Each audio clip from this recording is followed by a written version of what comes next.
it would vary from one case to another, but the thing is what I would like to mention here, what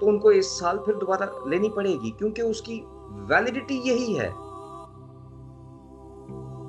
تو ہم نے کس چیز پہ دھیان رکھنا ہے؟ ویکسینیشن پہ، سائنسدانوں کی باتوں پہ جو کہتے ہیں کہ سب کچھ سائنس ہی ہے؟ لیکن ہم مسیحی ہونے کے ناطے سے ہم یہ جانتے ہیں کہ جو سائنس ہے وہ مسیحیت سے ہی نکلی ہے، وہ خدا کی طرف سے ہے۔ اٹس سیلف سائنس کچھ بھی نہیں ہے۔ ہم اگر تھوڑا سا ماضی میں چلیں تو ہم دیکھتے ہیں کہ حضرت آدم علیہ السلام جو ہیں وہ ان کو خدا نے پیدا کیا، ان کو بنایا، اور پھر ان میں زندگی کا دم پھونکا، اور اس کے بعد ہم اس چیز سے اس پوری سٹوری سے بخوبی واقف ہیں کہ کیا ہوا، کیسے گناہ زندگی میں آیا، اور پھر اس کے بعد ہم ایک گناہ آلود زندگی میں داخل ہو گئے، اور اس کے بعد وہاں سے لے کر خدا پلاننگز کرتا آیا، گاہے بگاہے لوگوں کے ذریعہ سے، نبیوں کے ذریعہ سے، پیغمبروں کے ذریعہ سے اپنے لوگوں کو بھیجتا رہا کہ لوگ توبہ کریں، لیکن پھر بھی اس کے بعد ضرورت اس بات کی تھی کہ قربانی دی جاتی۔ اب وہ قربانی جو تھی وہ صرف ایک وہی شخص دے سکتا تھا جو کہ خدا کی طرف سے ایک پلاننگ میں تھا، جس کی ہم بہت ساری پیشین گوئیاں پرانے عہد نامے میں بھی دیکھتے ہیں، اور اس کے بعد وہ پیشین گوئیاں جو ہیں وہ ہم دیکھتے ہیں کہ نئے عہد نامہ میں پوری ہوتی ہوئی دکھائی دیتی ہیں۔ پھر خدا نے فائنلی وہ بندہ بھیجا جو کہ ہمیں ان تمام گناہوں سے آزاد کر سکتا تھا، لیکن اس کے لیے بھی ایک پروسیس تھا۔ کیا کوئی ویکسینیشن ہمیں کسی گناہ سے آزاد کر سکتی ہے؟ نہیں، اس کے لیے خون کی ضرورت تھی۔ پرانے عہد نامے میں بھی ہم دیکھتے ہیں کہ جگہ بجگہ جو ہے وہ مذبے بنائے جاتے تھے، اور پھر اس کے بعد ہم دیکھتے ہیں کہ مذہبوں کے ساتھ ساتھ وہ مختلف جانور جو ہیں وہ ذبح کرتے تھے تاکہ قربانی چڑھائی جائے، گناہوں کی معافی ایسے ہوا کرتی تھی۔ لیکن یسوع کی قربانی کے بعد جب اس نے صلیب پر چڑھ کر جان دی، اپنا خون بہایا، پسلی میں نیزہ کھایا، اس کے سر پہ کانٹوں کا تاج رکھا گیا، یہ ساری تکلیفیں سہنے کے بعد جب وہ خون وہاں پر جاری و ساری ہوا تو اس خون نے ہمیں تمام بیماریوں سے، تمام گناہوں سے آزاد کر دیا۔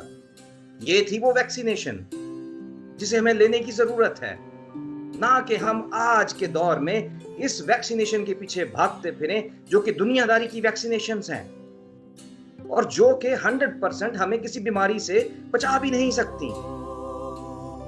تو کرنا کیا ہے ہمیں کہ ہمیں اس خون کو لینا ہے۔ آئیے ہم ذرا خدا کے زندہ کلام کی طرف بڑھیں، اور یہاں پر ہم دیکھیں گے، اگر ہم نئے عہد نامہ میں عہد جدید میں پولس رسول کا خط رومیوں کے نام اور اس کا 5واں باب جس کی 8ویں اور 9ویں آیت، جس میں کچھ یوں مرقوم ہے، لیکن خدا اپنی محبت کی خوبی ہم پر یوں ظاہر کرتا ہے کہ جب ہم گناہگار ہی تھے تو مسیح ہماری خاطر موا۔ کیا ہوا جی؟ مسیح ہماری خاطر موا۔ کیوں؟ کیونکہ ہم گناہگار تھے، اس نے کوئی گناہ نہیں کیا تھا، لیکن ہمارے گناہوں کے سبب سے اسے اپنا خون بہانا پڑا تاکہ ہم ان تمام کرمزی گناہوں سے آزاد ہو جائیں، ہم ان بیماریوں سے آزاد ہو جائیں جو کہ ہمیں گناہ کی طرف لیے جاتی ہیں۔ پس جب ہم، آگے 9ویں آیت میں کچھ یوں لکھا ہے، پس جب ہم اس کے خون کے باعث اب راست باز ٹھہرے تو اسی کے وسیلہ سے غضب الہی سے ضرور بچیں گے۔ کلام کے پڑھے اور سنے جانے پر خدا کی برکت ہو۔ دیکھیں کیا ہی خوبصورت بات ہے کہ خدا نے ایک ایسا پلان ہمارے لیے تیار کیا، اس نے ایک ایسا منصوبہ ہمیں دے دیا جس کے وسیلہ سے